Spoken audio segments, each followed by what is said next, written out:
Yan guys, mayroon sa atin pinadala na engine na Raider 150. So ayan. So ipare-repair sa atin to. Dala lang to sa Lalamove.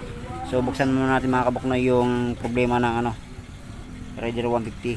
Ayan. So kaya maga lang to, pinalalamove lang para mapa-repair sa kanya ang loose thread daw sa may kanyang engine, sa may crankcase. So tanggalin ko muna mga kabuknoy yung makina doon sa kanya nakabalot, para makita natin yung naging problema sa kanyang Raider. Shoutout pala kay sir. Dito na yung dito na yung crankcase mo. So check natin problema ni sir sa kanyang stud sa may loose thread. So yung problema dito ni sir, yung parehas baba yung loose thread. Ayan. Linagyan na ng silicone oil yung yung parang alam rin mga kabuknoy, ito yung nagay thread. So sabi sa akin pina-repair na raw din to. So ganun pa rin mga kabuknoy yung naging problema sa kanyang thread.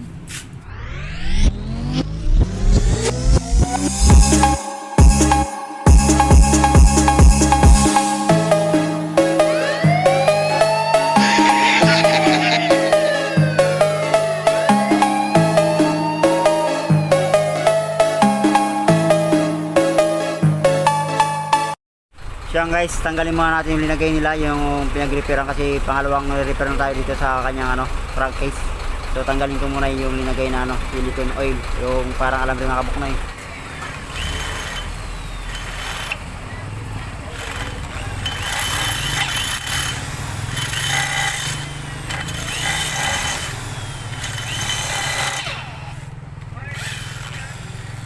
So guys, ito na yung kinabit ng unang gumawa. Ayan.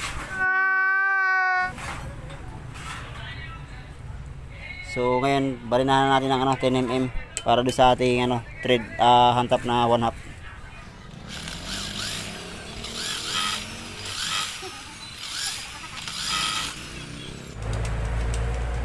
So mga kabuknoy, lagyan na natin ng thread na 1/2. Ito nga gamitin natin pang sleeve do sa ating crankcase.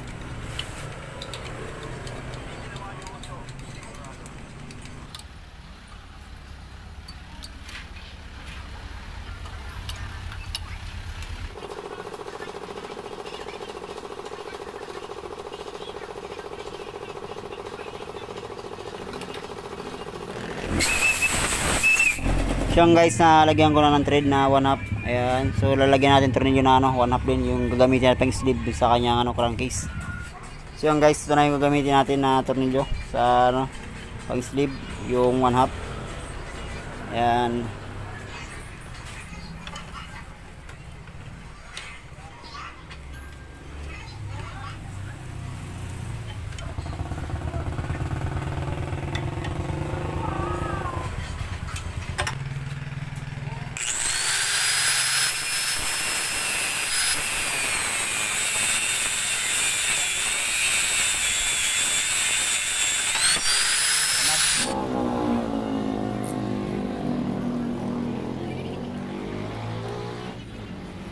Yan guys, saka natin gagarahin yung pinagputulan natin ng sleeve.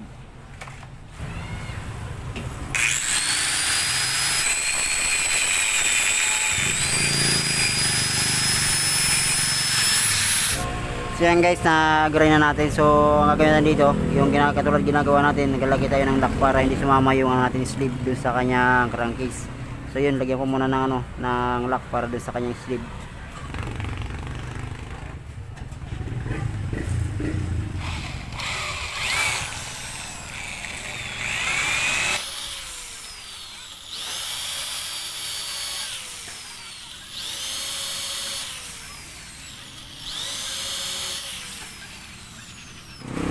So yan guys, nalagyan na natin ng nabutasan na natin ng 532. So yung next natin yung 5mm na hantap.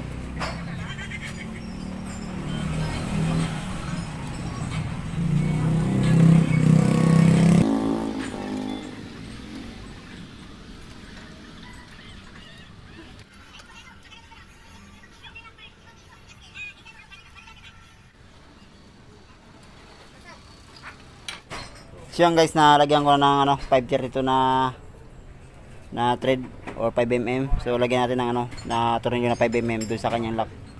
So yan guys, lagyan natin na 5mm na bolt.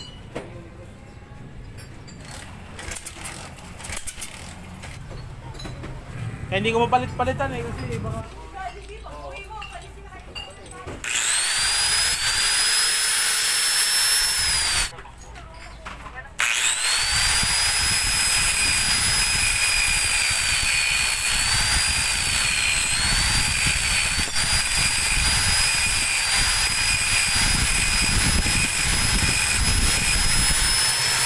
So yan guys, nalagyan ko na ng ano ng lock, ayan oh.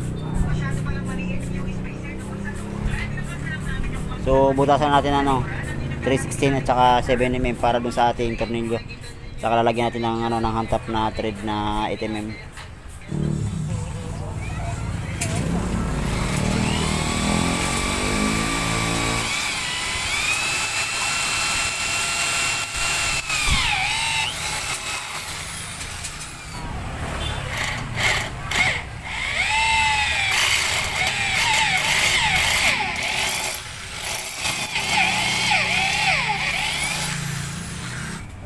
So yan guys, na butasan natin 7mm. Ayan.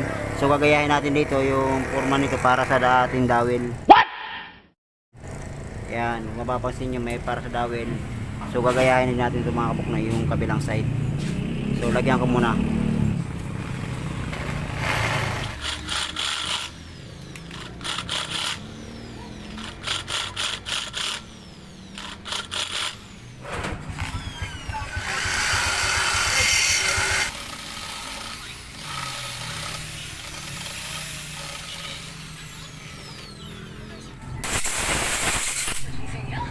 So yan guys, nalagyan ko na para sa dowel. Ayan.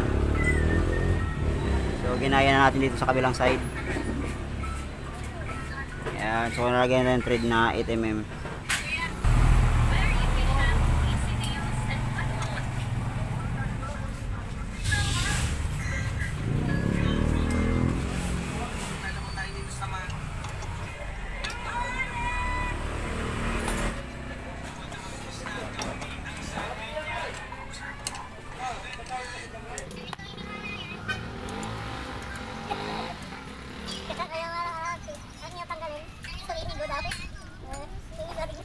So yan guys, nalagyan natin ng thread. So try natin yung ating ano, yung ating sleeve. Yan.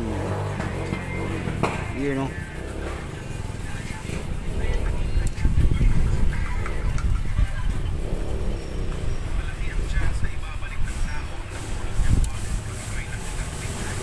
Ayan guys.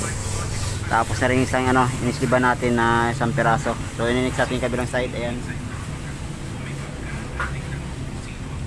Yun, ininix na natin yung kabilang side sa may ano, bandang baba rin, yung loose thread. Yun, salang ko muna mga kabuk na yung ano na yun, isang piraso. Yun, tanggalin natin yan sa ating gato. So yan guys, okay na yung ginawa natin na sleeve. Ayan.